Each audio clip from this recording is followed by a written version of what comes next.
Bonjour, je m'appelle Karen, je suis directrice au cabinet de Simon Kucher à Paris et j'ai rejoint le cabinet il y a un peu plus de 7 ans en tant que stagiaire et j'y suis encore et aujourd'hui j'évolue au sein du grade de directeur. Quand j'ai rejoint le cabinet il y a un peu plus de 7 ans, je ne m'imaginais absolument pas y être encore après au grade de directrice, mais je dirais que ce qui m'a fait rester après tant d'années, c'est plusieurs choses. La première, c'est le fait que je travaille sur des problématiques que je trouve passionnantes, donc je travaille sur des stratégies de croissance et sur des sujets que je trouve très intéressants. Et la deuxième, c'est qu'au fur et à mesure des années, j'ai évolué sur des rôles avec des niveaux de responsabilité qui étaient croissants et assez différents.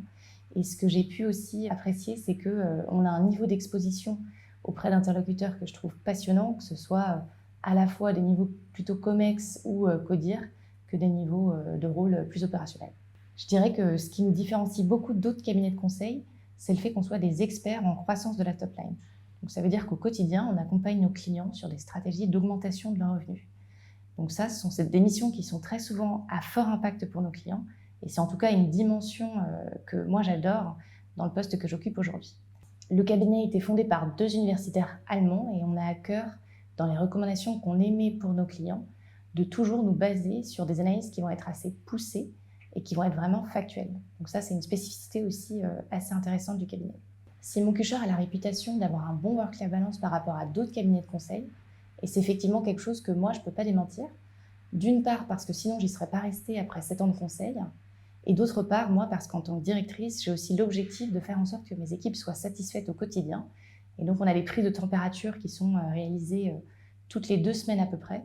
Et si on a de mauvais retours de la part de nos équipes, effectivement, en tant que manager de nos projets, on se fait tirer les oreilles. Le métier de consultant est un métier qui est exigeant, et ça, c'est une réalité. En revanche, chez Simon Kucher, on ne transige pas avec le bien-être des équipes. Je dirais que l'ambiance de travail chez Simon Kucher est d'abord très bienveillante. On a la chance d'être un cabinet à taille humaine, donc ce qui fait que les échanges sont hyper faciles, que ce soit avec des partenaires, mais aussi avec des gens qui viennent de nous rejoindre. Ça, c'est quelque chose que j'apprécie particulièrement au quotidien. On a aussi des bureaux qui sont situés dans le 9e arrondissement, à Opéra. On a une atmosphère de travail qui est à la fois très détendue, mais aussi assez studieuse.